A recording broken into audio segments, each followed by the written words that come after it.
یہ ایک سچا واقعہ 1990 کا ہے۔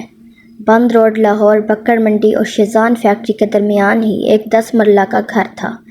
جائیداد کے تنازع کی وجہ سے وہ گھر بڑے لمبے عرصے سے ویران پڑا تھا۔ کوئی تقریباً 12 سال بعد اس گھر کا تنازع ختم ہوا تو مالکان نے اس گھر کو گرا کر نیا گھر اور آگے دکانیں تعمیر کرنے کا پلان کیا۔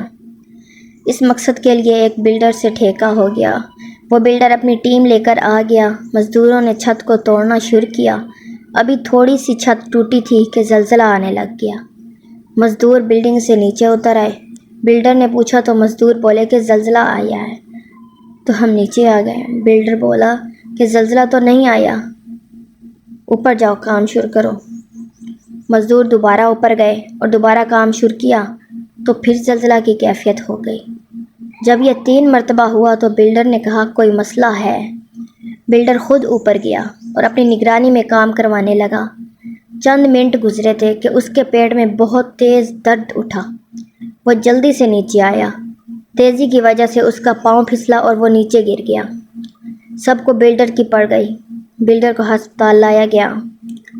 اگلے دن پھر مزدور آ گئے لیکن کام نہ ہو سکا۔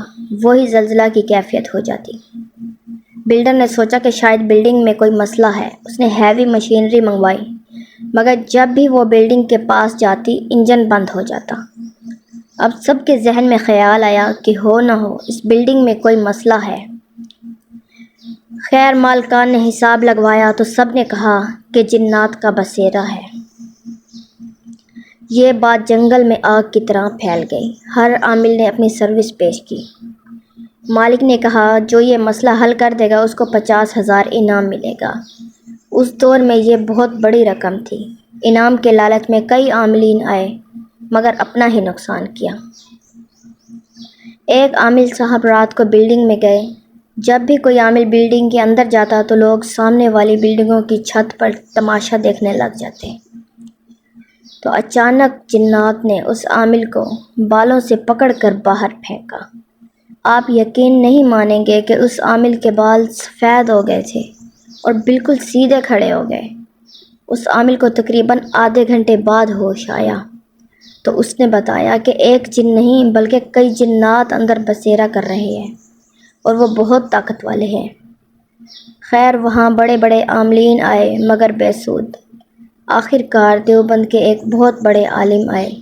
انہوں نے چند علماء کو ساتھ لیا اور صبح سے لے کر اگلی صبح تک وہاں قرآن مجید کی تلاوت اور نماز پڑھی اور پھر جنات سے مذاکرات ہوئے۔ جس دن یہ عمل ہوا اس رات اس بلڈنگ سے لال شعاعیں نکلتی تھیں۔ بہرحال جنات نے ان سے وعدہ کیا کہ ہم 1 ہفتہ تک یہاں سے چلے جائیں گے کیونکہ ہمارا کافی بڑا خاندان یہاں بستا ہے۔ جنات نے وعدہ سچ کر دکھایا۔ جس دن سارے جنات چلے گئے اس دن اس بلڈنگ سے بڑی آوازیں آئیں اور اندر جتنی کھڑکیاں اور دروازے تھے سب ٹوٹ کر چور چور ہو گئے تھے۔ خیر اس عرصے کے بعد وہاں شاندار بلڈنگ بنی اور ہوٹل بنا لیکن کوئی ایسا مسئلہ نہ ہوا۔